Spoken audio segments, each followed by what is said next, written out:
তুমি ভবিষ্যতে কি কাজ করবে আর মাসে কত টাকা আয় করবে এই ভিডিওটা দেখেই বুঝতে পারবে। তোমার সামনে একটা টেবিলের ওপর রাখা আছে তিনটে জিনিস, একটা ল্যাপটপ, এক গুচ্ছ টাকা আর একটা খাতা কলম। এই তিনটে জিনিসের মধ্যে তুমি কোনটার দিকে আগে হাত বাড়াবে? তাড়াতাড়ি কমেন্ট করে জানাও। যদি তোমার নজর আগে ল্যাপটপের দিকে যায় তাহলে তুমি মাথা খাটিয়ে টাকা কামাবে। টেকনোলজি, অনলাইন কাজ, ফ্রিল্যান্সিং, ডিজিটাল বিজনেস, এই সব কিছুতে তোমার জায়গা আছে। শুরুর দিকে আয় কম হবে, কিন্তু তুমি ধীরে ধীরে বড় কিছু বানাবে। ভবিষ্যতে তোমার মাসিক আয় 50,000 থেকে 1 লক্ষ টাকার মধ্যে হওয়ার সম্ভাবনা খুবই বেশি। আর যদি তোমার চোখ আগে টাকার দিকে যায় তাহলে তুমি রিস্ক নিতে জানো।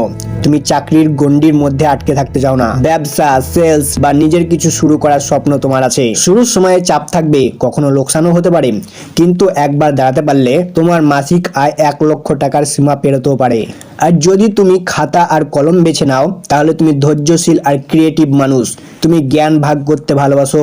শিক্ষকতা, লেখালেখি, কন্টেন্ট ক্রিয়েশন, এই কাজগুলোতে তুমি নিজের আলাদা একটা পরিচয় বানাতে পারবে। শুরুর দিকে টাকা কম আসবে, কিন্তু ধীরে ধীরে একটা স্থির জীবন তৈরি হবে।